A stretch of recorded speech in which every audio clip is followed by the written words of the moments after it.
ಈ ಮಿನಿ ವಿಡಿಯೋದಲ್ಲಿ ನಿಮಗೆ ತಿಳಿಸ್ಕೊಡ್ತಾ ಇದೆ ಪಿ ಎಫ್ನ ಬಗ್ಗೆ ತಿಳಿಸ್ಕೊಡ್ತಾ ಇದ್ದೀನಿ. ಅಂದರೆ ಮೆಂಬರ್ ಐ ಡಿಗಳು ಎಷ್ಟೊಂದಿರುತ್ತೆ ಅಂದರೆ ಎಷ್ಟೊಂದು ಕಂಪನಿಗಳಿರುತ್ತೆ, ಅದೆಲ್ಲ ಒಂದೇ ಕಂಪನಿಗೆ ಅಟ್ ಪ್ರೆಸೆಂಟ್ ಇರೋ ಕಂಪನಿಗೆ ಟ್ರಾನ್ಸ್ಫರ್ ಮಾಡ್ಕೊಳೋದು ಹೇಗೆ ಅಂತ ಇದರಲ್ಲಿ ತಿಳಿಸ್ಕೊಡ್ತೀನಿ. ನೋಡ್ತಾ ಇರ್ಬೋದು, ಇದು ಪಿ ಎಫ್ನ ವೆಬ್ಸೈಟ್ ಆಗಿದೆ. ಇಲ್ಲಿ ವಿ ಎನ್ ನಂಬರ್ನ ಹಾಕೊತಾರೆ. ನಿಮ್ಮ ಪಿ ಎಫ್ ನಂಬರ್ ಏನಿರುತ್ತಲ್ಲ ಪಿ ಎಫ್ ನಂಬರ್ನ ಹಾಕ್ಕೊಂಡು ಪಾಸ್ವರ್ಡ್ ಕ್ರಿಯೇಟ್ ಆಗಿರೋಂಥ ಪಾಸ್ವರ್ಡ್ನ ಇಲ್ಲಿ ಹಾಕೋಬೇಕಾಗುತ್ತೆ. ಹಾಕ್ಕೊಂಡು ಸೈನ್ ಇನ್ ಅಂತ ಇದೆಯಲ್ಲ, ಸೈನ್ ಇನ್ ಮೇಲೆ ಕ್ಲಿಕ್ನ ಮಾಡಿ. ಕ್ಲಿಕ್ ಆಗಿದ ತಕ್ಷಣ ಆಧಾರ್ ಕಾರ್ಡ್ಗೆ ಲಿಂಕ್ ಆಗಿದೆ ಅಂತ ಮೊಬೈಲ್ ನಂಬರ್ಗೆ 6 ನಂಬರ್ಸ್ ಅಂತ OTP ಹೋಗುತ್ತೆ. ಆಧಾರ್ ಕಾರ್ಡ್ಗೆ ಮತ್ತು PF ಎರಡು ಸೇಮ್ ನಂಬರ್ ಆಗಿರಬೇಕು. ಅದಕ್ಕೆ 6 ನಂಬರ್ಸ್ ಅಂತ OTP ಆಗುತ್ತೆ. ಆ OTPನ ಇಲ್ಲಿ ಎಂಟರ್ ಮಾಡಬೇಕಾಗುತ್ತೆ. ಎಂಟರ್ ಮಾಡಿ ಸಬ್ಮಿಟ್ ಅಂತ ಕೊಟ್ಟಿದ ತಕ್ಷಣ ನಿಮಗೆ ಲಾಗಿನ್ ಆಗುತ್ತೆ. ನೋಡ್ತಾ ಇರ್ಬೋದು, ನಿಮ್ಮ ಅಕೌಂಟು ಲಾಗಿನ್ ಆಗಿದೆ. ಇಲ್ಲಿ ನಿಮ್ಮ ಡೀಟೇಲ್ಸ್ ಎಲ್ಲ ನೋಡಬೇಕು ಅಂತಂದರೆ ಇಲ್ಲಿ ಮೆಂಬರ್ ಪ್ರೊಫೈಲ್ ಅಂತ ಇದೆಯಲ್ಲ, ರೈಟ್ ಸೈಡಲ್ಲಿ ಕ್ಲಿಕ್ ಮಾಡಿದ್ರೆ ಡೀಟೇಲ್ಸ್ ಎಲ್ಲ ನೋಡ್ಬೋದು. ನಿಮ್ಮ Aadhaar card, PAN card, bank account ಮತ್ತು ಟ್ರಾನ್ಸ್ಫರ್ ಮಾಡಬೇಕು ಅಂದರೆ ಬ್ಯಾಂಕ್ ಅಕೌಂಟ್ ಲಿಂಕ್ ಆಗಿರಲೇಬೇಕು ನಿಮ್ಮ PFಗೆ. ಇಲ್ಲ ಅಂದರೆ ಟ್ರಾನ್ಸ್ಫರ್ ಆಗೋದಿಲ್ಲ.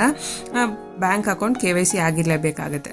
ನೋಡ್ತಾ ಇರ್ಬೋದು, ಇದು ಲಿಂಕ್ ಆಗಿದೆ. ಇವಾಗ ಮೇಲೆ ಬಂದರೆ ವ್ಯೂ ಅಂತ ನೋಡ್ತಾ ಇಲ್ಲ, ಹೋಮು, ವ್ಯೂ, ಮ್ಯಾನೇಜು, ಅಕೌಂಟ್ ಎಲ್ಲ ವ್ಯೂ ಮೇಲೆ ಕ್ಲಿಕ್ನ ಮಾಡಿ. ಕ್ಲಿಕ್ ಮಾಡಿದ ತಕ್ಷಣ ಸರ್ವಿಸ್ ಹಿಸ್ಟ್ರಿ ಅಂತ ಓಪನ್ ಆಗುತ್ತೆ.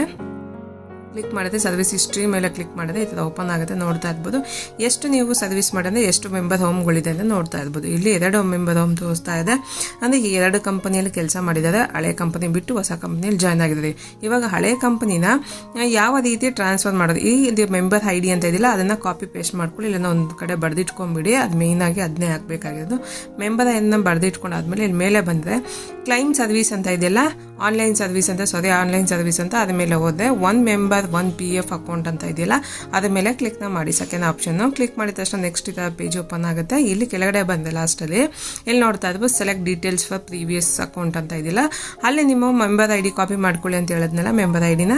ಆ ಮೆಂಬರ್ ಐಡಿನ ಅದು ಹೇಗಿದೆಯೋ ಹಾಗೆ ಕ್ಯಾಪಿಟಲ್ ಇದೆ ಕ್ಯಾಪಿಟಲಲ್ಲೇ ಹಾಕಬೇಕು, ಸ್ಮಾಲ್ ಯಾವುದೂ ಇಲ್ಲ.